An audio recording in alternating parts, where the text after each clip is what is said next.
자, 다 함께 기도하시겠습니다. 좋으신 아버지 하나님, 한 해의 절반을 보내고 남은 6개월의 첫 달, 첫 주, 주일 예배를 주님 앞에 올려드립니다. 저희의 몸과 마음과 영혼을 거룩하신 아버지 앞에 올려드립니다. 추하고 냄새나고 더러웠던 우리를 십자가의 피로 씻어주신 아버지, 우리를 주 품에 안으셨으니 이 남은 6개월 동안도 우리를 아버지께서 원하시는 대로 다시 빚어주시기를 원합니다. 우리의 생각이 새롭게 형성되길 원합니다. 우리의 감성체계가 예수님의 감성체계로 변화되길 원하고, 우리의 의지가 아버지의 의지와 온전히 합해지기를 원합니다. 그래서 남은 이 6개월 동안 우리는 없어지고 오직 예수 그리스도만 보이게 하여 주시고, 아버지의 거룩하신 형상만 우리 속에 자리 잡아지게 하셔서 살아도 주님의 영광만 나타나게 하시고 죽어도 주님의 영광만 나타나는 저희들 되도록 축복하여 주옵소서. 오늘 조국교회와 온 세상 나라와 민족에 흩어져 있는 전 세계 예수 공동체를 축복해 주시옵소서. 병든 지체들을 고쳐주시고 상한 심령들을 싸매어 주시고 좌절하고 낙심한 영혼들에게 새로운 힘을 주시고 꿈을 주시기를 기도합니다. 아버지, 그리고 전 세계에 흩어져서 복음을 전하고 있는 모든 선교사님들과 가정과 자녀들을 기억하여 주시고, 또 싱글로 헌신하여 움직이는 모든 선교사님들을 하나님의 성령께서 안아주시고 말씀과 아버지 성령의 능력으로 덧입히셔서 가는 곳곳마다 잃어버린 영혼을 구원하게 하시고 치유하게 하시고 그들을 회복하여 세울 수 있는 기름 부음으로 충만케 하여 주옵소서. 오늘 우리의 드리는 예배 가운데도 아버지 성령으로 말씀해 주시고 가르쳐 주시기를 원합니다. 성령으로 생각나게 하여 주옵소서. 아버지께서 꼭 들려주시기 원하시는 그 음성 들을 수 있도록 저희 모두를 이끌어 주시옵소서. 아버지께 의탁하고 예수 그리스도 이름으로 기도드리옵나이다. 아멘. 아멘. 우리의 생애 속에서 가장 중요한 두 가지 기반을 우리는 항상 기억해야 합니다. 그것은 십자가에 못 박히신 우리 주 예수 그리스도의 희생적 죽으심입니다. 그리스도의 십자가와 또 그 십자가에서 우리의 모든 죄와 추한 것들을 처리해 주시고 그걸 믿는 사람들 속에 성령으로 들어와 계신 것입니다. 예수 그리스도의 십자가와 그 십자가를 통해서 우리 속에 들어와 계신 성령님, 그 성령님이 우리의 모든 것이 되셔야 합니다. 성령님이 기반되지 않으면 말씀을 온전히 깨달을 수 없습니다. 성령님이 우리 속에서 온전한 주가 되어주시지 않으면 어떤 사람도 하나님 아버지의 마음속을 감지할 수 없고 깨달을 수 없게 됩니다. 그래서 늘 강조해도 조금 더 지나치지 않는 것, 항상 우리 안에 내주에 계신 성령을 인식하라는 것입니다. 오늘도 성령님이 우리에게 말씀하실 겁니다. 성령님이 우리 속에 깨달음을 주실 겁니다. 성령께서 우리의 감각을 일깨우실 겁니다. 성령께서 우리의 속에 새겨 넣어 주실 것입니다. 성령님이 우리 속에서 행하시는 중요한 일들 몇 가지를 우리는 지금 다뤄가고 있습니다. 말씀하시는 성령입니다. 우리 속에서 말씀하시면서 죄 문제를 철저하게 다뤄주시는 것입니다. 그리고 죄 문제를 철저히 다루시는 그곳에 우리 마음에 지혜와 계시의 영을 부어주셔서 아버지의 심장을 깨닫게 하시고 느끼게 하시는 겁니다. 그리고 성령으로 우리를 이끄셔서 육체의 소욕을 좇지 않고 성령을 좇아 행하게 하시며, 성령으로 우리를 세상 속에 이끄셔서 마귀의 모든 시험을 물리치게 하시고 죄와 질병과 사악한 영들을 우리가 밟고 지나갈 수 있도록 우리를 이끌고 계십니다. 이렇게 성령의 이끌림을 받는 사람들 중에서 하나님이 은사와 직임으로 함께 하셔서 그를 하나님 나라의 일꾼으로 준비시키시고 거룩한 나라의 지도자로 준비시키고 계십니다. 그 중에 우리가 5번째 은사와 직임을 배워가고 있습니다. 성령님이 우리 속에서 지혜의 말씀으로 나타나셔야 합니다. 성령님이 우리 속에서 지식의 말씀으로 솟아오르셔야 합니다. 성령님이 우리 안에 아브라함적 믿음을 주셔야 합니다. 믿음을 시작해 하시고 믿음을 완성하시는 그 역사는 예수 그리스도의 성령께서 하시는 겁니다. 그 다음에 성령이 우리를 통해서 병 고치심으로 나타나시길 원합니다. 능력 행함으로 나타나시길 원합니다. 예언함으로 나타나시길 원합니다. 그리고 오늘 우리가 배우고 있는 영들 분별함으로 나타나시기를 원합니다. 영분별이 끝나면 우리는 방언과 예언에 대해서 좀 더 깊이 다루게 될 것입니다. 그 성령의 나타나심이 있는 그곳에 하나님의 기름 부음이 함께 하십니다. 계속적으로 성령이 이런 9가지 은사로 나타나시게 되면 그분은 이미 하나님이 하늘나라의 일꾼으로 부르신 분입니다. 기름 붓고 계시기 때문입니다. 어떤 신학교나 커리큘럼이나 정규 코스를 맞춰서 일꾼 되는 것이 아니라 성령이 나타나셔야 그 사람이 하나님 나라의 일꾼인 것을 우리가 알 수 있습니다.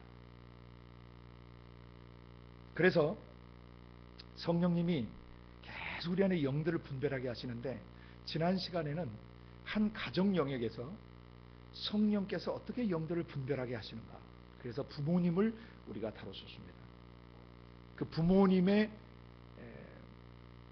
영, 그 부모님의 지성과 감성과 의지 상태, 그리고 부모님의 또 어떤 육체에 있는 어떤 연약함이나 또 문제점들, 그것들이 그 다음 자녀들에게 계속 물려지기 때문에 우리가 그것을 주의 깊게 살펴야 됩니다. 지난 시간에 그 부모님의 영향력이 얼마나 중요한가를 나누는데, 거기에서 조금 더 보고, 오늘은 이제 그 부모님 속에서 형성된 나 자신을 좀 더 구체적으로 보고, 부모님과 나와의 한 가족 식구들의 그 영혼의 현주소를 어떻게 이해하고 있어야 되는가를 좀 나누고자 합니다.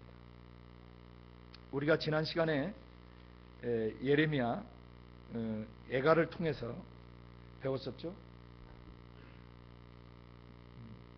출애굽기 20장 5절 6절과 예레미야 애가 5장 7절을 통해서 우리 열조는 범죄하고 없어졌고 우리는 그 죄악을 담당하였습니다 라는 고백을 들었습니다. 그 부모님들 중에 시편 20편 7절을 한번 펴보시면요, 의로운 조상 한 사람 때문에 후손들이 어떻게 복을 받는가를 얘기하고 있습니다. 잠언 20장 7절을 잠깐 펴서 보십시오. 잠언 20장 7절 말씀입니다.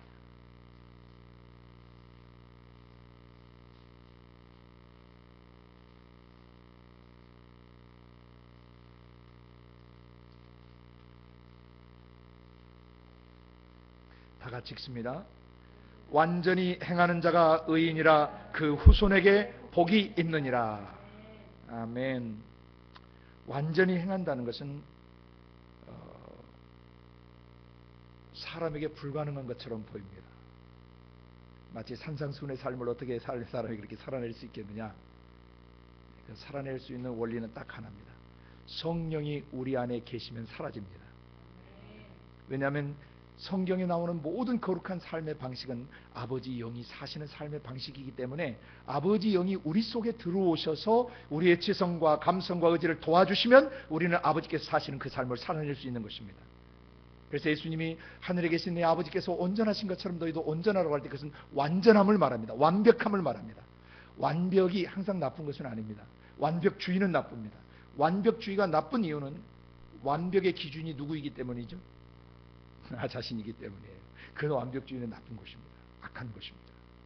왜냐하면 내 성깔, 내 기질, 내가 원하는 대로 완전하기를 원하는 것은 굉장히 교만한 것입니다. 하나님 외에는 그 어떤 존재도 완전할 수 없습니다. 그래서 완벽주의는 악한 거예요. 왜냐하면 내가 원하는 대로 다 사람을 조종하고 내가 원하는 대로 사람을 막 움직이기 때문이에요.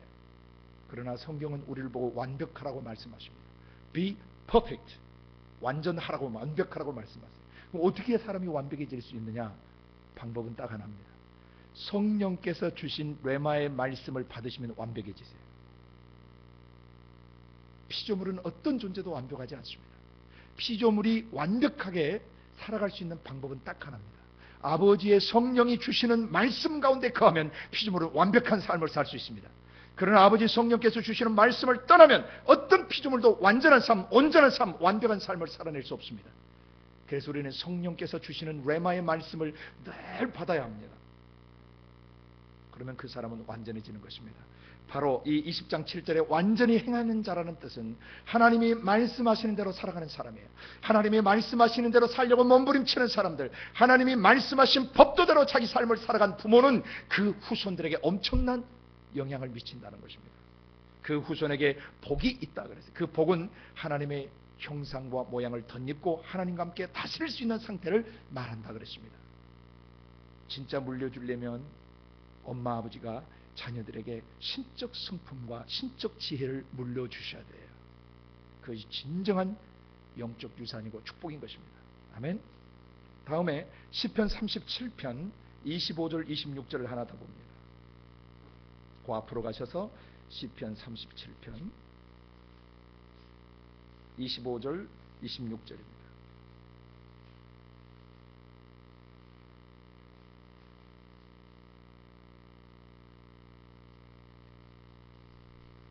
다 찾으셨으면 25절 26절을 한 목소리로 읽습니다.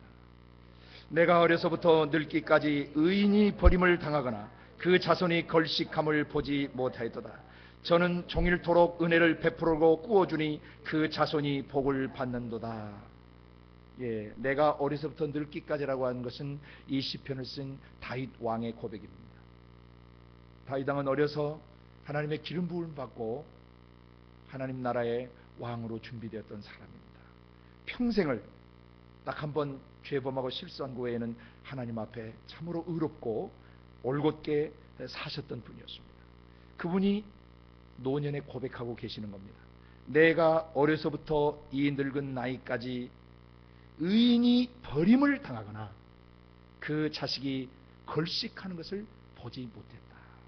아멘. 아버지가 의롭게 살면 아버지 자식 의롭게 산 분이 버림당하지 않을 뿐만 아니라 그 자손들이 걸식하는, 구걸하고 다니는 초라한 삶을 살지 않는다는 것입니다. 다윗은 삶을 통해서 그걸 보았습니다. 26절 저는 그 사람은 종일토록 은혜를 베풀고 꾸어주니 그 자손이 복을 받는다. 그래서 여러분, 부모님이 하나님의 법도대로 사는 것의 축복은 천대까지 이르는 것입니다. 또 찾지는 않겠습니다만 제가 여러분에게 그냥 쭉 몇 구절들을 일러드리겠습니다. 그 반대로 조상이, 그 부모가 하나님을 경외하지 않고 말씀대로 살지 않았을 때 어떤 문제들이 일어나는가. 특별히 열왕기 사항을 통해서 보면 왕들의 어머니 이름이 계속 나옵니다. 왜 하나님 거기 왕들의 어머니를 기록하셨을까? 그건 어머니의 영향력이 그 왕들에게 어머니가 어떤 영향력들을 미쳤는가를 보여주시기 위함입니다. 솔로몬이라는 사람이 있었습니다. 그 어머니가 어떤 사람이었는지 아시죠? 네. 그리고 그가 훗날에 노년에 어떻게 변질됐는지 아시죠? 그 한 지도자가 그 민족과 국가 전체에 미치는 영향력들은 엄청났었습니다. 히틀러나 또 그 부모들이 온전치 못했던 역사 속의 영웅이라고 하는 사람들은 대개 그 부모님들에게 문제 있는 사람들이 많습니다. 히틀러 역시 어머니가 심각한 여자였죠. 그 어머니로부터 온전한 청소년기를 보내지 못했습니다. 그게 아주 이상 성격이 형성되고 수많은 사람을 학살하는 그런 마귀의 앞제비가 되고 말았던 것이죠. 열왕기상 14장 21절에 나중에 찾아보시면 르호보암이라는 그 왕인데 그 어머니가 암몬 여자였다라고 기록하고 있습니다. 암몬 족속이 어떤 족속인지 아시죠? 귀신들을 섬겼던 족속입니다. 그 어머니가 르호보암에게 어떤 영향을 미쳤을지를 언급하고 있습니다. 열왕기상 15장 2절엔 유대 2대 왕 아비암이 나오는데 그 아비암의 어머니 마아가는 아세라 목상을 섬긴 여자였다고 기록이 되어 있습니다. 아들이 정상적인 삶을 살아갈 수 없었던 것이죠. 또 열왕기상 16장 3절과 7절에 보면 북왕국 바하사라는 왕의 이름이 나오는데 그 가문을 하나님이 쓸어버리시겠다고 하고 그 가문의 온 저주들은 바로 죄 때문이었다라고 기록하고 있습니다. 또 열왕기상 16장 29절에 보면 아합 왕이라는 사람이 나오는데 그 아버지가 오므리였습니다. 피해 장군이었죠. 그리고 여호와의 노를 격발케 한 자였습니다. 그리고 그의 아내 이세벨은 전 북왕국 이스라엘을 다 마귀에게 넘겨준 그런 장본인이었죠. 지옥의 문을 열어버렸던 여자였어요. 나라 전체를 파괴시켜버린 여자였습니다. 이렇게 성경을 여러분 읽어가시다 보면은 선한 영향력을 미치는 영적 지도자나 부모, 또 악한 영향력을 미치는 사람들을 보시게 될 것입니다. 여러분 원리는 다 배우셨어요. 그 부모가 마귀의 생각과 감정과 의지를 향해서 문을 열어버리면 그 집에 지옥이 확 들어와 버리는 것입니다. 그리고 거기서 자라는 아이들에게 치명적인 영향력을 미치는 것입니다. 그러나 에스겔서 18장 17절 한번 펴보시길 바랍니다.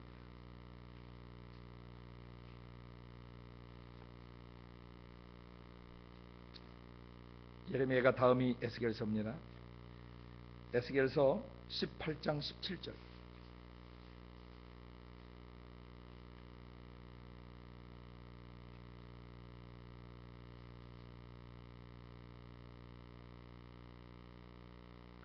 그 이하 몇 절을 20절까지 한번 읽어봅니다.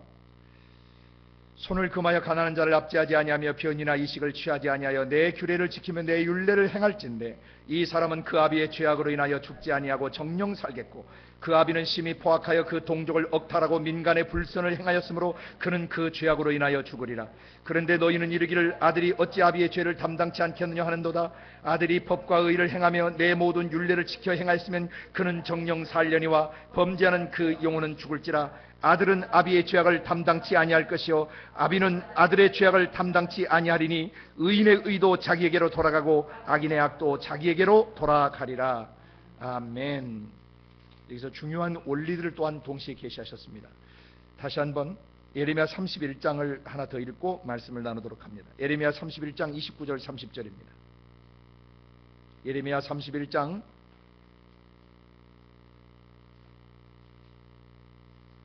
29절 30절입니다.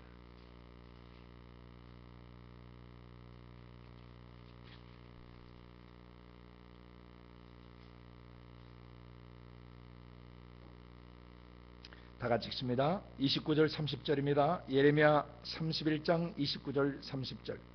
그때 그들이 다시는 이르기를 아비가 신포도를 먹었으므로 아들들의 이가 시다하지 아니하겠고 신포도를 먹는 자마다 그 이가 심같이 각기 자기 죄악으로만 죽으리라. 아멘. 아버지가 신포도를 먹는데 아들이 이가 시다, 있을 수 없는 일이라는 거죠. 자, 조상들의 죄악이 자녀들에게 영향을 미치는 것은 사실이지만 그 자녀가 뭐하면 깨어 회개하고 정의롭고 올바로 살면 아버지 죄악이 그 자식을 해할 수 없다라는 규정입니다. 아멘. 그래서 아무리 불의한 가정에서 또 올바르지 못한 가정에서 아무리 고통스러운 가정에서 자랐을지라도 모든 것은 나 자신에 대해서 뭐 할 수 있어요? 끊어질 수 있고 정리할 수 있는 것입니다. 할렐루야. 그렇기 때문에 그런 가문에서 흘러내려오는 어떤 그 더러움들이나 망가진 집안, 또 파괴된 집안, 변질된 집안 문제 때문에 스스로 약호 죽고 쫄 필요가 없다는 것입니다. 아버지의 성령께서 내 안에 들어오시고 내가 예수를 믿는 순간 그 모든 저주는 나에 대해서 끝나고 나를 통해서 은혜가 천대까지 흘러내려가게 된다는 것입니다. 아멘. 그러므로 여러분은 여러분의 지나온 삶의 과정이나 또 삶의 그 고통스러운 기억 때문에 현재의 순간들을 이제 고통스럽게 보내서는 안 되시는 겁니다. 자, 오늘 이제 본론을 보고자 하는 것은 아버지의 성령께서 우리 안에서, 우리 가정 안에서 영들을 분별케 하시는데, 우리 가정 안에서 부모님이나 나 또는 언니, 오빠, 누나, 동생 또는 친척들, 그 우리 가문 속에 있는 친척들, 가까운 친척들, 이 친척들 속에서 성령께서 우리로 하여금 영들을 분별하게 도와주세요. 그래서 그들이 열어버린 지옥 문들을 누가 닫아버릴 수 있도록? 내가 다 닫아버릴 수 있도록 나를 도와주시려고 기다리고 계시는 것입니다. 그래서 성령께서 이제 우리의 가정 안에서 역사하고 있는 영들을 이제 분별케 하시는데, 지난번 원리를 배울 때 여러분이 한번 들으셨는데요, 다시 한번 복습하면서 새롭게 다집니다. 원래 인간은 범죄 이전에 어떤 상태라 그랬습니까? 거룩하고 의롭고 순결하고 완전했다 그랬습니다. 아버지의 영이 완전하신 것처럼 우리 원래 사람은 완전했습니다. 그런데 두 번째, 죄를 받아들이면서, 죄를 짓게 되면서 마귀적 지정의가 인간의 지정의 속에 들어오게 되고, 또 마귀적 생각과 감정과 의지가 우리 육체와 마음 속에 배어들게 됐다 그랬습니다. 이것을 변질됐다 그러고 타락했다라고 표현합니다. 그래서 이 타락한 상태를 잘 이해하고 계셔야 영들을 정확하게 분별하실 수 있습니다. 그리고 세 번째, 그런 우리가 그렇게 망가지고 파괴된 집안에서 태어나서부터 현재 나이까지 나의 자아를 형성해왔던 나 자신이 그 고통 속에 살아가다가, 어둠 속에 살아가다가 예수 그리스도를 만나고 예수님이 십자가에서 내 모든 죄뿐 아니라 인류의 모든 죄를 십자가에 처형하시고 우리를 자유케 했다는 사실을 믿는 순간 어떻게 됐습니까? 성령이 우리 속에 들어오셔서 우리를 다시 창조의 원형대로 회복시켜 주셨다는 것입니다. 이 세 가지 자아상, 바른 자아상과 자아 이해를 갖고 있어야 합니다. self identity. 원래 나는 온전했다. 첫 조상이 마귀적 지정의를 받아들이면서 내 육체와 마음 속에는 모든 마귀적 생각과 감정과 의지가 머물고 있는데 지금도 내 육체 속에 그놈들이 살고 있다. 로마서 7장 17절과 20절과 23절에서 지난번 우리 읽었습니다. 그 죄가 내 지체 속에 있는 죄의 법이라고 표현됐습니다. 로마서 7장 23절에 곧 여러분의 살덩이를 우습게 여기시면 안 됩니다. 이 살덩이에는 모든 마귀적 생각과 감정과 의지가 집을 짓고 살고 있다는 것입니다. 그렇지만 그 죄는 우리 죽을 몸에서 왕노릇할 수 없게 조치가 취해져 있고, 죄는 우리를 주관할 수 없도록 조치가 취해져 있습니다. 왜냐하면 성령이 우리 안에서 그 역사를 이루고 계시기 때문입니다. 성령님이 우리의 마음과 육체 속에 움직이는 죄들이 발견되는 순간 죽여버리시고 태워버리시고 씻어주시는 것입니다. 우리가 죽는 순간까지, 이 세상이 종말을 구하는 순간까지 우리 안에 거하시는 아버지의 성령께서 나의 마음과 육체를 거룩하게 하시고 의롭게 하시고 영화롭게 만들어 주시는 것입니다. 아멘. 그래서 우리가 이 각 가정 안에 영들을 분별할 때 이 정확한 기초를 가지고 있어야 되는데, 오늘 특별히 예수님을 인격적으로 만나기 전에 사람들이 어떻게 변질되어 있는가를 집안 식구들 가운데서 잘 보실 수 있어야 돼요. 그토록 고통스럽게 하는 식구나 또는 언니나 오빠나 아주 다양한 문제들이 있어요. 가정마다 뭐 근친상간의 문제, 뭐 재산상의 싸움들, 또 뭐 큰아버지 작은아버지와의 싸움, 또 배다른 자식들과의 관계, 또 의부 아버지나 의붓 어머니 문제, 또 형제 간에 또 배다른 형제 자매들 사이의 문제들, 이런 또 이혼한 가정들, 굉장히 많은 문제가 있습니다. 그런데 여러분이 마음 중심에서 영들을 가정 안에서 영들을 분별하기 위해서 정확히 갖고 있어야 되는 하나의 영적 지식이 있습니다. 그것은 뭐냐면, 죄로 말미암아 오염된 변질된 식구들의 상태를 두 가지 측면에서 정확히 이해하셔야 합니다. 하나는 하나님의 영과 단절된 상태에 있다는 것이 무엇인가를 이해하셔야 합니다. 식구들이 부모님이건 나건 간에 하나님의 영과 단절된 인간의 실존, 이 실존을, 이 정체성을 정확하게 이해하고 계셔야 영들 분별을 정확하게 하실 수 있어요. 안 그러면 여러분 이제 굉장히 헷갈려서 집안 식구니 왼수같이 여겨지게 돼버립니다. 그러던 그건 또 마귀의 올무에 우리가 잡히는 거거든요. 그러니까 마귀의 괴계에 속지 않기 위하여 변질된 상태를 정확하게 이해하셔야 되고, 그 문제에 있는 원판에다가 플러스 알파, 베타, 감마 살아가면서 계속 상처를 받아야 안 받아요? 상처를 받아요. 이 두 개의 구도를 정확하게 이해하셔야 됩니다. 이해가 되십니까? 가정 안에서 어머니를 바라보고 아버지를 바라보고 형이나 누나, 언니, 오빠 또는 할아버지, 할머니 또는 큰아버지, 작은아버지, 이모, 고모, 삼촌들, 그 다음에 뭐 형수님, 또 올케, 뭐 매형, 이런 어쨌든 가정을 이루어서 부모 계열과 형제 계열에 있는 이 식구들 속에 그 사람들의 영을 본질적으로 이해하셔야 돼요. 그 영의 상태를 본질적으로 이해하실 수 있어야 돼요. 하나님의 영과 단절된 상태에 있는 인간의 실존이 어떤지 지난번에 다 설명드렸습니다. 어쨌다고 그랬죠?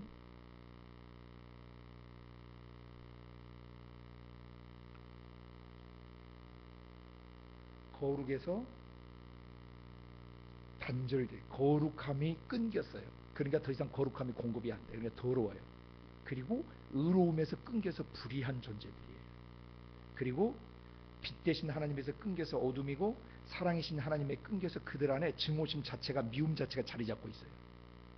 그 다음에 하나님이 온유하고 겸손하시되 그들은 거칠고 난폭하고 무례하고 오만해요.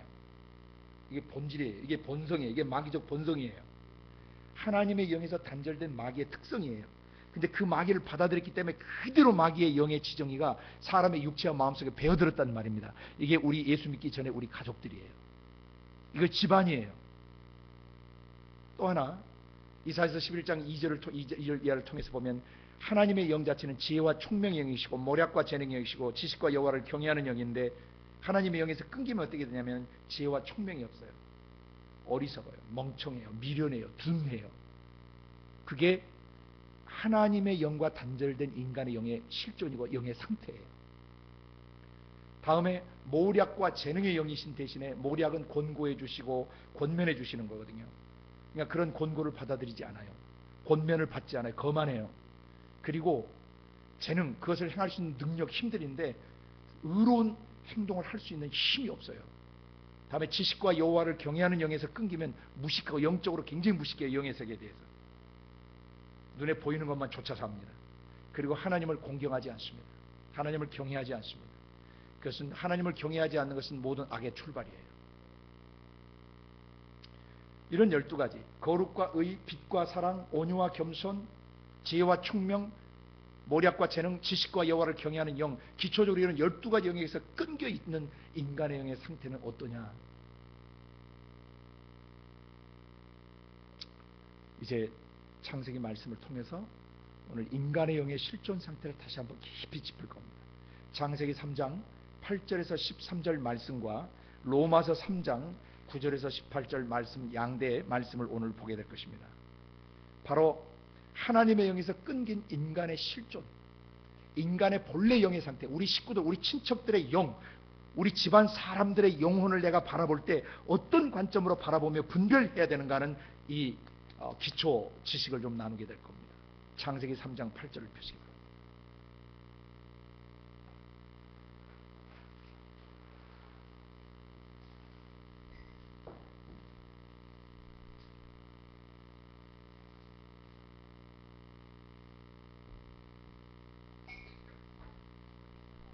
시간상 제가 읽으면서 설명하도록 합니다. 3장 1절부터 7절까지는 사단 마귀가 어떻게 여자로 하여금 범죄케 했는가 하는 과정이 나옵니다. 죄 짓게 하는 과정과 이 내용들이 나옵니다. 그 다음에 죄 짓고 난 뒤에 7절부터 보면, 이에 그들의 눈이 밝아 자기들의 몸이 벗은 줄을 알고 무화과 나무 잎을 엮고 치마를 하였더라는데, 치마가 아니고 가리개입니다. coverings, 가렸다는 것입니다. 자기의 수치심이나 더러운 것들을 가렸어요.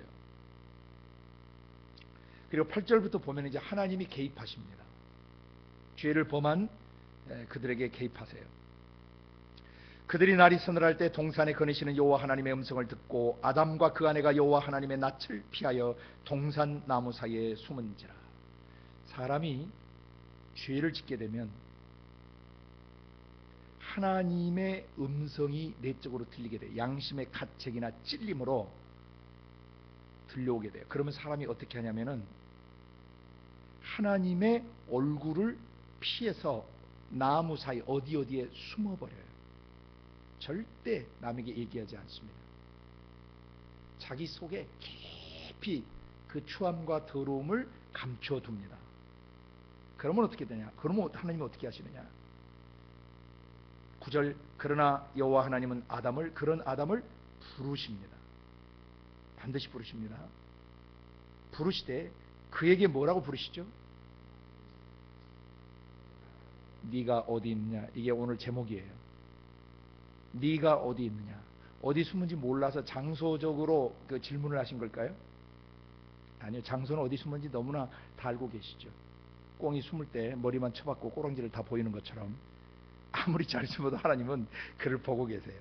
근데 지금 하나님에게서 네가 어디 있느냐는 이 질문은 전 인류를 향해 던지는 질문입니다. Where are you? 라고 질문하시는 거예요. Where are you?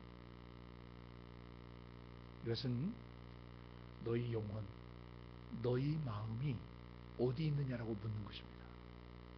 우리의 실존을 묻는 것입니다. 내적 자아 상태를 묻는 것입니다. 너 어디 있느냐? 너 왜 이런 짓을 했느냐라고 묻는 대신에 너 어디 있느냐? 네 마음 상태가 지금 어떤 상태에 있느냐를 묻고 계시는 것입니다. 아까 제가 말씀드렸죠. 그랬더니 대답을 뭐라고 합니까? 10절 가로되 내가 동산에서 하나님의 소리, 하나님의 음성을 들었습니다. 이 하나님의 음성이 아담에게는 선명하게 들려죠. 오늘날은 어떻게 들려오냐면요, 양심의 가책으로 들려와요. 양심의 찔림. 그러면 되냐? 그러면 네가 어떻게 인간으로서 그럴 수 있냐? 이런 양심의 찔림이나 윤리적 도덕적 찔림으로 하나님의 음성이 들려와요. 근데 계속 그 양심의 소리를 저버리면 나중에 양심의 화인을 맞게 되죠. 그런 건 완전히 귀신의 아지트가 되는 것입니다. 아직 양심의 가책이 있고 가슴이 벌렁거리고 찔림이 있고 괴로움이 있는 사람들은 치료받을 기회가 있는 사람들이에요. 하나님의 음성을 듣고 내가 벗었으므로 두려워하여 숨었나이다. 벗었다는 것은 수치심을 말하는 거예요. 그래서 수치심과 함께 뭐가 몰려왔습니까? 두려움이 몰려왔습니다. 이게 하나님 앞에 범죄한 인간의 영혼 속에 원초적으로 깃들인 핵심 감정입니다. 뭔가 잘못했다는 것을 인식하는 순간 자기 정죄감, 자기 죄책감, 그리고 굉장히 자기가 추하고 더럽혀졌다고 하는 자아인식이 시작돼요. 그것을 벗었으므로라고 표현했는데 수치심을 말해요. 그 다음에 느껴지는 게 뭐냐면 두려움입니다. 사람은 이 두려움 때문에 모든 것을 위선적으로 행동하고 거짓말을 하고 이 두려움 때문에 쇼를 하게 되는 것입니다. 그래서 가장 원초적인 이 두 감정, 세상 사람들이 그냥 뭐 쪽팔린다라고 얘기를 하죠. 수치스럽다, 뭐 시옷감이 느껴지고 막 뭐렇죠? 자기가 이렇게 수치스러워요. 수치감을 갖고 있고 그 다음에 두려움을 갖고 있어요. 이것은 마귀에게 잡힐 때 첫 번째 증세들입니다. 귀신들에게 잡힐 때 첫 번째 증세가 깊은 수치심과 치욕감과 그리고 낮은 자존감과 그리고 그 두려움이 그를 사로잡아요.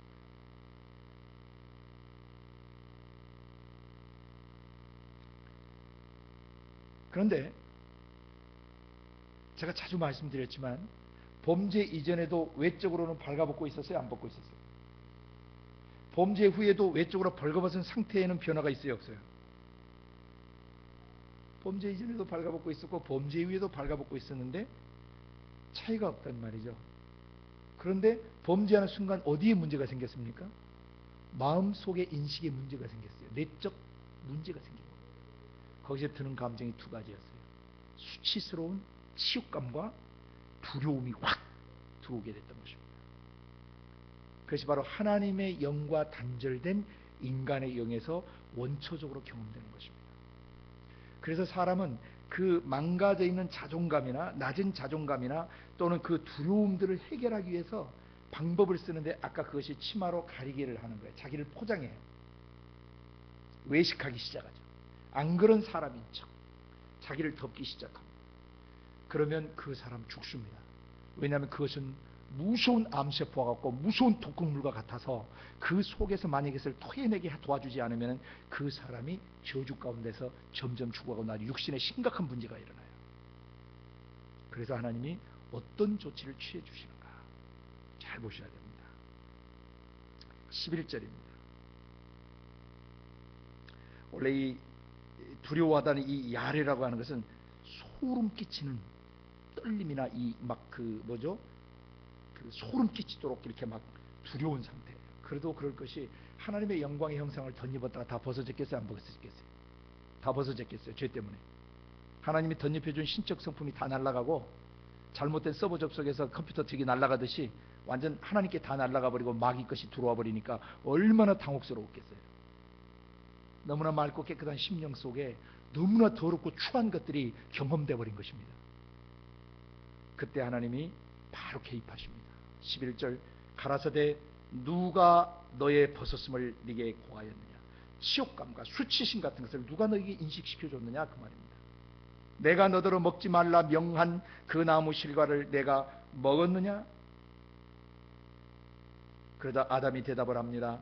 하나님이 주셔서 나와 함께 하신 여자 그녀가 그 나무 실과를 내게 주므로 내가 먹었습니다. 그 여자에게 또 말씀하셨습니다. 너는 어째서 이렇게 했느냐. 그 여자가 가로되 뱀이 나를 꿰므로 내가 먹었습니다. 표면상으로 보면 잘못을 해놓고 남 핑계 대는 것 같죠. 물론 그런 측면도 있습니다. 그러나 여기서는 그게 초점이 아닙니다. 아버지의 입장에서는 일단 그 속에 들어가 있는 죄를 토해내게 만드셔야 됐기 때문에 아버지 입장에서는 여기에서 그 브로큰된 깨어진 심령, 더럽혀진 심령, 고통스러운 심령, 죄책감 있는 심령, 절망하는 심령, 그리고 소외감을 느끼고 거절감을 느끼고 있고 버려진 것 같은 그런 아픔을 갖고 있는 그 아들과 딸의 마음속에 독소를 뭐 하셔야 돼요? 끄집어 내셔야 돼요. 토해내게 만드셔야 돼요. 그래서 하나님이 개입해서 들어오셔서 네가 어디 있느냐라고 물으셨던 것입니다. 오늘 우리에게도 묻습니다. 네 마음의 상태가 어떠냐? 어머니, 아버지, 우리 집안 식구들, 형제 자매들의 마음 상태가 어떤지를 동일하게 하나님이 보게 하시는 것입니다. 네가 어디 있느냐? 네가 어디 있느냐? 어떤 상태에 있느냐? 이 질문을 오늘도 하세요. 그래서 마음속에 깨어지고 망가진 상태들, 이것을 정직하게 고백할 수 있도록, 그 원인이 무엇이었는지를 고백할 수 있도록 도와주시는 것입니다. 이게 하나님이 인간을 죄와 죽음에서 건지시기 위해 최초로 설정하신 브로큰네스, 오픈네스의 시작이에요. 깨어짐이 있는 그곳에 이렇게 내가 죄를 범했습니다라고 그 원인을 토해내면 그 사람 살아요. 아버지, 이것이 원인이 돼서 제가 이렇게 됐어요 라고 그 원인을 그대로 죄를 자백하면 하나님 아버지께서 즉시 용서해 주시고 모든 더럽혀진 것을 깨끗하게 다시 만들어 주시는 것입니다. 앞으로 아담은 930년을 더 살아야 됩니다. 만약 그 죄가 그의 생각과 감정과 의지 속에서 토설되지 않고 오버히트 하듯이 이렇게 토해지지 않고 만약 머물렀다면 그는 육체적으로도 심각했을 것이며 그의 사고방식이나 감성체계와 의지는 심각한 문제가 생겼을 것입니다. 그리고 그가 첫 부모로서 태어나는 자녀들의 영혼에 어떤 영향을 미쳤을 것 같습니까? 아주 파괴적인 영향을 미칠 수밖에 없었던 것입니다. 그래서 하나님께서는 첫 사람 아담과 이브가 범죄했을 때 그들이 어떻게 범죄했는가를 일깨우시면서 그들이 범죄한 내용을 그대로 오버히트하도록 토해내도록 도와주셨던 것입니다. 왜냐하면 만약 죄를 토설치 않으면 시편 32편에 보시는 것처럼 죄를 토설치 않으면 종이를 신음해요. 자기 속에 있는 문제들, 하나님의 형상과 모양이 깨진 상태의 것을 그가 자백하지 않고 그대로 갖고 있게 되면 그것은 독극물과 같아서 영혼의 암세포와 같아서 그의 영혼을 파괴시키고 그의 육체를 망가뜨린단 말입니다. 그리고 자신만 파괴시키는 것이 아니라 함께하는 모든 가족들, 식구들, 그리고 만나는 친구들, 그가 대인관계하는 모든 사람들을 파괴시켜버리게 돼요. 오늘 오후 시간에 여러분은 이 부분을 깊이 묵상하시면서 이제 노트에 적으셔서 오늘 주부터는 여러분 실제 작업을 하셔야 됩니다. 여러분 자신 속에 있는 이 문제를 다루지 않으면 여러분 다른 사람의 영혼을 다루실 수가 없어요. 여러분 안에서 오늘 이 문제를 다루시길 바랍니다. 네가 어떤 상태에 있느냐? 하나님의 영과 단절된 인간의 본질 상태를 이해하셔야 됩니다. 그리고 로마서 3장 9절에서 18절 말씀을 보시길 바랍니다.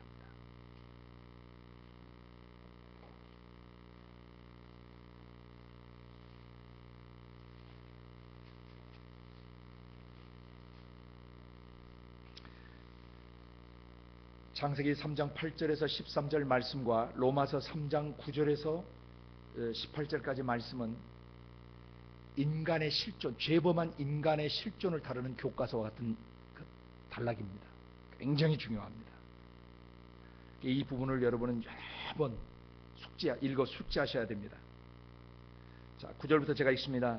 그러면 어떠하뇨? 우리는 나으뇨? 결코 아니라 유대인이나 헬라인이나 다 죄 아래 있다고 우리가 이미 선언하였느라. 이게 서론입니다. 이 단락 안에서 유대인이나 헬라인이나 다 뭐 아래 있다? 죄 아래 있다는 서론이에요. 그럼 죄 아래 있는 상태가 어떤지를 그 다음에 이제 본론으로 설명해 들어가는 것입니다. 10절 기록한 바 의인은 없나니 하나도 없으며. 의인은 죄 없이 올바른 사람을 말해요. 죄가 없는 사람은 한 사람도 없다는 선언입니다. 아멘. 두 번째 11절 깨닫는 자도 없다. 이거 뭘 깨닫냐면은 자기가 얼마나 심각한 상태에 있는가를 깨닫는 자가 없고요, 하나님이 어떤 분이신지를 깨닫는 자가 없다는 것입니다. 인간은 절대 스스로 자기 문제에 심각한 문제의 원인들을 스스로 잘 깨닫지 못합니다. 성령이 조명해 주시지 않으면 자기 자아를 못 봐요. 그때 자기는 성령께서 조명해 주시기 전까지는 자기는 별 문제가 없는 사람이라는 거짓 메시지 속에 살고 있는 것입니다. 여러분의 문제가 심각한 것은 어떤 것으로 알 수 있냐면, 여러분의 영과 하나님의 영사에 깊고도 친밀한 만남이 일어나지 않고 살아있는 예배가 일어나지 않고 내 속에서 생명이 샘솟지 않고 내 속에서 기도의 능력들이 나오지 않고 하나님과의 관계의 능력들이 나오지 않으면 심각한 문제가 있는 것이에요. 왜냐하면 하나님의 성령이 들어오시면요, 생명이 솟구쳐 올라요. 생명이 흘러가요. 충만케 해요. 나타나요. 근데 예수를 믿고도 생명이 안 나타나고 능력이 안 나타나고 헌신과 비전과 꿈과 이런 거룩한 도전들과 창의적인 정신들이 나오지 않는다면 그는 뭔가에 잡혀있는 거지. 그게 진단이에요. 로마서를 여러분이 배워갈 때 이 로마서의 이 말씀의 거울을 가지고 자신을 비춰봐야 되는 것입니다. 깨닫는 자가 없습니다. 그게 인간의 원형 상태예요. 옛사람 상태예요. 세 번째, 하나님을 찾는 자도 없어요. 인간은 배부르고 등 따시면 절대 하나님 찾지 않습니다. 자기 별 문제가 없으면 절대 열심을 내서 기도하지 않습니다. 그게 인간이에요. 그것이 옛사람의 상태예요. 마귀와 야합했던 상태의 사람, 옛사람의 기질과 습성은 절대 하나님의 얼굴을 구하고 하나님을 전심전력으로 찾지 않습니다.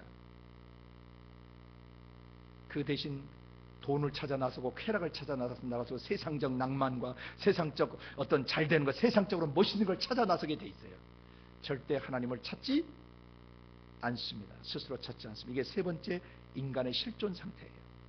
타락한 인간의 실존 상태입니다. 죄 가운데 있는 인간의 실존 상태예요. 네 번째, 다 치우쳐져 있습니다.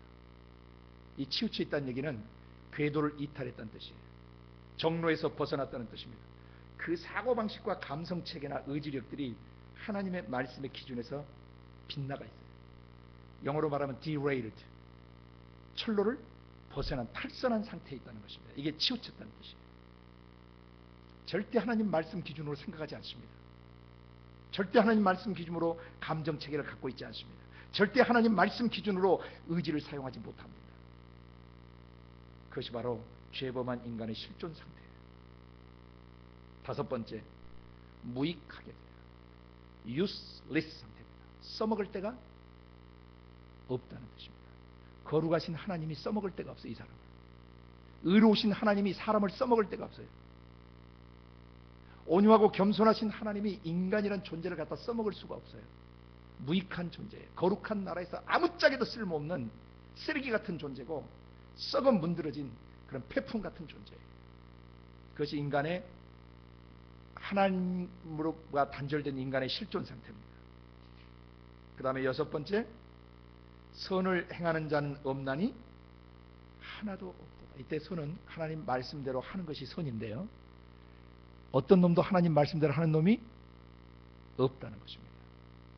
여기 여섯 가지를 앞자 따서 이제 외우면 또 재밌습니다. 의자를 보세요. 맨 앞에 의죠. 의인은 없다 그랬죠. 깨닫는다 할 때 깨자에다 의깨, 하나님을 찾는다 그러니까 찾자예요. 그 다음에 다 치우쳤으니까 의깨 찾다. 이 말은 의깨 놓은 걸 찾다가 그 다음에 무익하게 되고 선을 행하는 자가 없으니까 무선인데 무산으로 외우시면 돼요. 의깨 놓은 것을 찾다가 무산돼 버려요. 의깨 찾다 무선. 그게 죄에 범한 인간의 영의 실존 상태예요. 아까 창세기 3장에서 그려준 상태는 수치심과 두려움이 그 영에 기초적으로 자리 잡혀 있어요. 만약 여러분이 수치심과 두려움을 여전히 갖고 있다면 여러분은 성령 안에 있지 않는 것입니다. 그것은 여러분이 마귀의 영에 잡혀 있는 것이에요. 정신 바짝 차리셔야 돼요. 왜냐하면 사랑 안에는 두려움이 없다고 했어요. 온전한 사랑이 두려움을 내어 쫓아요. 두려움에는 형벌이 따르고 그냥 뭔가 문제가 있다는 것이죠. 자, 으깨놓은 것 찾다가 무산됐다는 말 이해하셨죠? 여기까지가 이 단락에서의 한 본론이에요. 그러면 내적으로 으깨 찾다 무선 상태에 되면 이제 그것이 밖으로 어떻게 발현되는가를 보여줘요. 내적으로 문제가 있으면은 밖으로 이제 어떻게 되냐면은 13, 14절이 또 한 단락입니다. 저희 목구멍은 열린 무덤이요 그 혀로는 속임을 베풀며 그 입술에는 독사의 독이 있고 그 입에는 저주와 악독이 가득하고. 어디와 어디를 다루고 있습니까? 목구멍과 혀, 입술, 입의 문제죠. 마음에 가득한 걸 뭐 한다 그랬어요? 입으로 말해요. 으깨 찼다 무선 상태에 있는 사람의 내면 세계에서 나오는 것은 뭐와 같아요? 열린 무덤에서 무슨 냄새가 날까요? 여러분 혹시 금식하고 양치 안 하면 어떻게 되는지 아시죠? 며칠 금식하고 양치를 안 하게 되면 속에서 썩은 냄새가 나와야 안 나와요? 근데 그건 아무것도 아니에요. 생선 썩는 냄새랑 시체 썩는 냄새는 사람이 맡을 수가 없어요. 여기 목구멍은 열린 무덤이라는 얘기는 그 속에서 뭐가 나온다는 얘기예요? 아주 영적 악취가 나고 더러운 것들이 나온다는 것입니다. 나오면서 그게 어디를 거쳐가요? 혀, 그 혀 속 이렇게 하면 애워지겠죠? 혀로는 뭐에? 속임을 베풀어요. 그리고 입술에는 독사의 독이 있어요. 그리고 입에는 뭐가 있어요? 저주와 악독이 가득 차 있어요. 목구멍하고 이 단계를 보세요. 목구멍에서 썩은 것들이 올라와요. 속에서부터. 그래가지고 혀로는 뭐예요? 속임을 베풀 뱀처럼 날름날름하면서 거짓말을 해요. 속여요. 자신도 속이고 남도 속입니다. 그 다음 뭐라 그래요? 그 입술에 독사의 독이 있는데 독사들이에요. 이 뱀들. 독사의 독이 뭐냐면 독은 사람을 죽이는 거예요. 말로 남을 뭐예요? 죽이고 파괴시키는 짓을 해요. 여러분이 가정의 식구들을 영분별할 때 그 집에서 자주 쓰는 말들이 있어요. 부모나 식구들 사이에서. 또 여러분에게 독소를 퍼부은 것도 있고요. 여러분의 가슴속에 아직도 꽂혀서 여러분의 마음을 아프게 하는 말들이나 언어들이 있어요. 그걸 이제 잡아내셔야 되는 겁니다. 그 다음에 그 입에는 저주와 악독이 가득하다 그랬는데 이 저주는 뭐의 반대라 그랬죠? 복의 반대라 그랬어요. 그러니까 복은 하나님의 형상과 모양, 하나님의 신적 성품을 덧입은 상태라 그랬습니다. 근데 저주는 뭡니까? 지옥에서 올라온 마귀놈의 생각과 감정과 의지를 덧입은 상태예요. 그러니까 그 저주와 악독이라고 그랬는데 이 악독은 어떤 bitterness, 쓴뿌리 같은 거예요. 씁쓸한 표현들이에요. 아주 사람 말할 때 아주 신랄하고 날카롭게 비아냥거린다든지 남의 아주 가슴에 아주 칼을 찌르는 말을 하는 사람들이 있어요, 없어요? 식구들 사이에도 그럴 수 있고, 부모가 자식에게 그럴 수 있고, 자식이 부모에게 그럴 수 있고, 형제간에도 그럴 수 있어요. 언니, 오빠, 동생 사이에서 가슴에 치명적인 말을 쏴서 상대방을 죽일 수 있어요. 집안 식구들 안에 그런 문제들을 이제 찾아내셔야 돼요. 분별해내셔야 됩니다. 저주와 악독이 가득해요. 여기까지는 이제 말, 언어 상태예요. 언어. 속에 있는 것들을 뭘로 표현해요? 말로 표현해요. 집안 식구들 중에 뭐 큰아버지, 작은아버지 또는 뭐 할머니, 할아버지 중에 어떤 사람은 할머니가 아주 애들을 못 살게 구고 할아버지가 애들을 파괴시킨 집안도 있어요. 제가 아는 집안 중에는. 그래서 나중에 그 아이들이 할머니한테 너무 학대를 받고 자라가지고 아이가 다 컸는데 속에서 할머니가 했던 욕이 막 그대로 막 나오는 거예요. 안 하려고 하는데 속에서 막 나와요. 입력돼 있어가지고. 이거 저희 집안 얘기예요.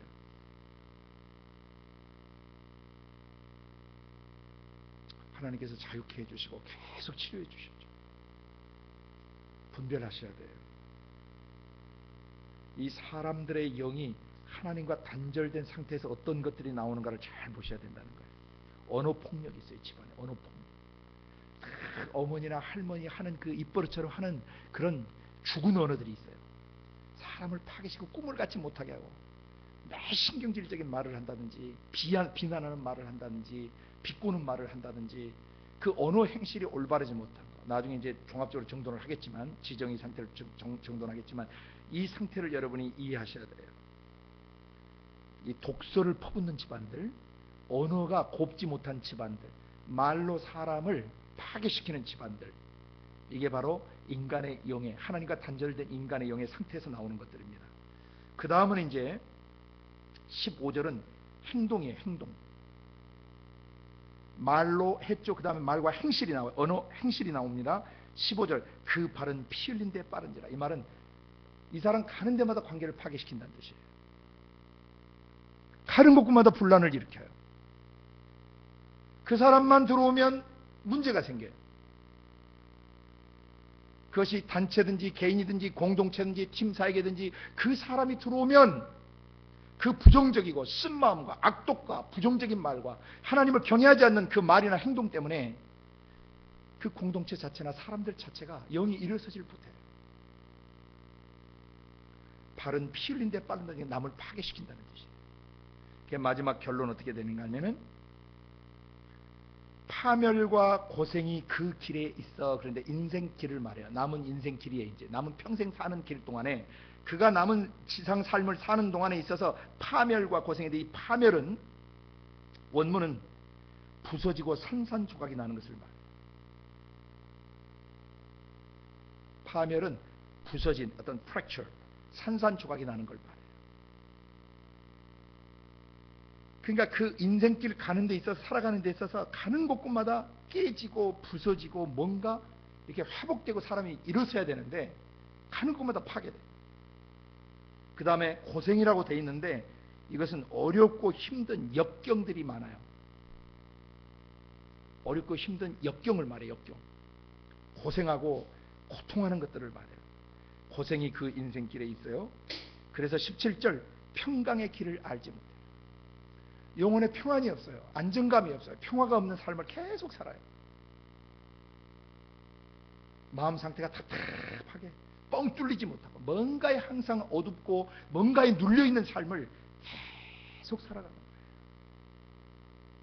그러다가 마지막 18절 저희 눈앞에 하나님을 두려워함이 없게 되죠. 눈에 뵈는 것이 없게 돼요. 하나님의 뭐가 다 때려치고 자기가 주인 돼서 막 살아가는 것이죠. 파기적으로. 이게 바로 인간이 하나님의 영과 단절된 상태에서 경험하게 되는 내용들이에요. 자, 구약에는 어떻게? 하나님의 형상과 모양을 벗어제낀 상태에서 수치심과 함께 두려움을 갖고 있고, 다음에 로마서를 통해서는 얻게 찾다 무산된 상태에서 이제 목구멍에서 뭐가 올라가요? 썩은 냄새가 올라오고 혀로는 속임을 베풀고 입술에는 독사의 독이 있고 그 다음에 그 입에는 저주와 악독을 퍼붓는다고 그랬죠. 막 부정적이고 파괴하는 말들을 막 뿜어대요. 그러다가 그 인생 발길은 뭐에 가는 곳마다 피 흘리죠. 예, 그러니까 남은 그 인생길 가는 그 저희 길에 뭐가 있어요? 고생과 파멸만이 있고 다음에 평강의 길을 알지 못해. 안식을 찾는 법을 알지 못해. 쉬지를 못해 영혼이. 그래서 마지막에 하나님도 뵈지 않게 눈에 뵈는 것 없이 겁 없이 살다가 지옥불에 떨어지는 것입니다. 로마서 3장 9절부터 28절은 하나님의 영과 단절된 인간의 상태를 진단해 준 것입니다. 자, 그러면 이 변질되고 타락한 상태를 다시 한번 종합해 볼게요. 하나님의 영과 단절되어 있기 때문에요, 거절감을 갖고 있어요. 인간의 영 자체가. 집안 식구들 다 그걸 이해하셔야 돼요. 할머니, 할아버지, 어머니, 아버지, 식구들 이해하실 때 형제, 자매, 뭐 올케, 언니, 뭐 시누이 다 서로 이해를 하셔야 합니다. 사촌들 뭐 이런 사람들 다 이해하실 때 이들의 영 상태가 하나님과 단절된 상태라는 것을 인식하셔야 돼요. 아니 어떻게 뭐 그럴 수가 있어요. 할아버지가 아버지가 그럴 수 있고 어머니가 그럴 수 있고 오빠가 그럴 수 있고 뭐 어떻게 동생들이 그럴 수 있고 뭐 올케가 그럴 수 있으면 그런 거 하지 말라는 거예요. 그건 지혜 없는 사람이에요. 어리석은 사람이에요. 그런 거예요. 원래 그런 거예요. 원래 심각한 거예요. 근데 심각한 것이 드러나지 않고 있었을 뿐이에요. 그래서 그 심각한 상태를 여러분이 진단을 하셔야 돼요. 사람 자체가 거절감을 갖고 있어요. 두려움을 갖고 있어요. 수치심을 갖고 있어요. 낮은 자존감을 갖고 있어요. 하나님의 그 평화의 나라에서 끊겼기 때문에 불안해요. 긴장감을 갖고 있어요. 초조함을 갖고 있어요. 믿음이 없어요. 교활해요. 그리고 간사해요. 인간이 어떻게 그럴 수가 있어. 그러지 말라는 거예요. 너도 그래요. 너도. 저 자신도 그렇게 있어요. 이 육체 속에 살고 있다고요. 그게 마치 자기는 굉장히 의롭고 집안 식구들은 다 문제 있는 것처럼 생각하지 말라는 것입니다. 저 사람 육체 속에 있는 문제는 내 육체 속에 있고 내 육체 속에 있는 문제는 또 다른 민족과 나라들 속에도 동일한 문제가 내재되어 있다는 것입니다. 이것이 인간의 실존이에요. 이것을 이해해야 돼요. 이 영의 상태를 분별하셔야 된다는 것입니다. 심각한 것이에요. 하나님은 그렇게 보고 계세요. 모든 사람을. 그런데 하나님이 모든 사람을 용서하시고 사랑하시고 기다리시는 이유는 이것이 원래 사람에게서 나오는 것이 아니기 때문입니다. 이건 마귀로부터 온 것이란 말입니다. 죄를 짓는 자는 마귀에게 속하나니 지옥에서 사람을 꼬드겨 가지고 올라왔던 마귀가 이브의 생각과 감정과 의지 속에 배어드는 순간 그로부터 태어나는 모든 인류의 육체와 마음 속에는 바로 이런 변질된 것들이 자리 잡고 있다는 것입니다. 식구들을 여러분이 불쌍히 여기셔야 돼요.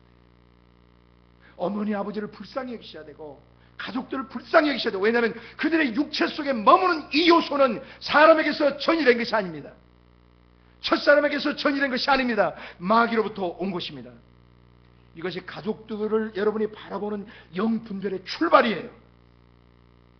소외감을 갖고 있어요. 외로움을 갖고 있어요. 그래서 나중에 소외감과 외로움, 결핍됨을 갖고 있어요. 그래서 나중에 나가서 사람들에게 도움을 청하기도 하고 아쉬운 소리도 하고 구걸도 하고 나중에 음란한 짓도 하고 남을 속이기도 하고 남을 죽이기도 하고 남의 일생을 망가뜨리기도 하는 것입니다. 그것이 하나님의 영과 단절된 인간의 본래 모습이에요. 그 원실존을 이해하셔야 돼요.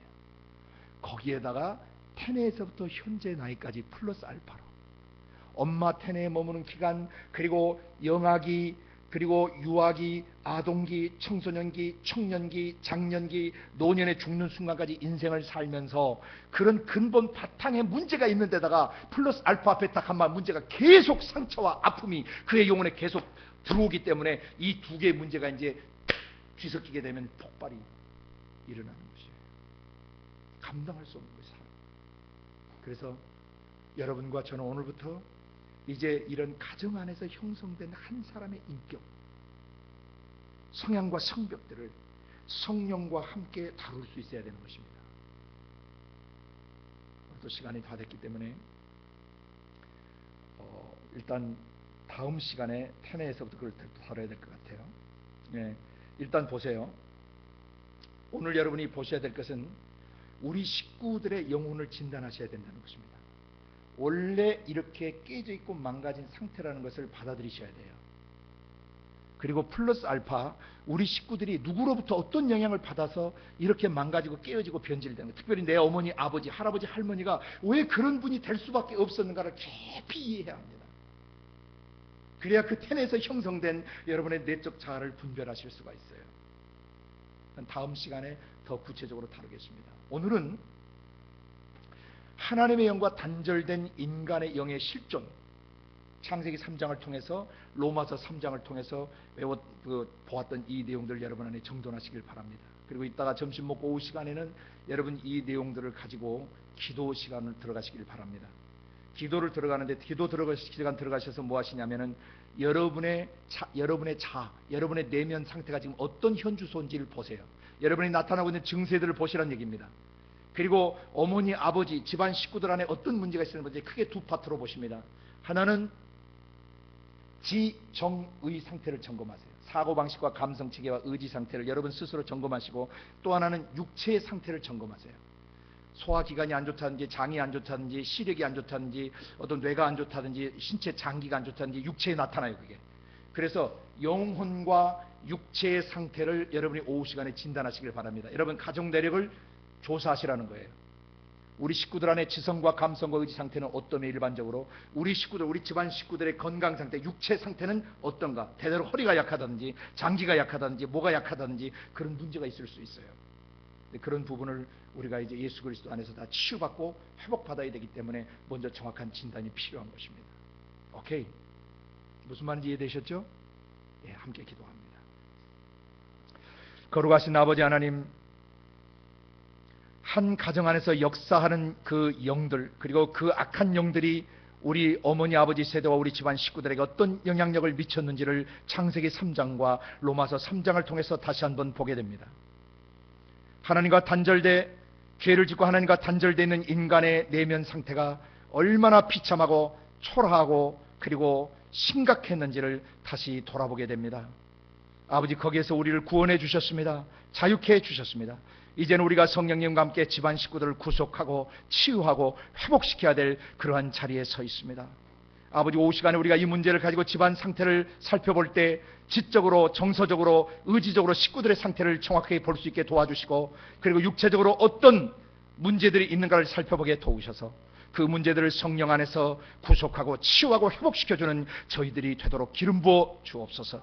감사하고 예수님의 이름으로 기도드리옵나이다. 아멘.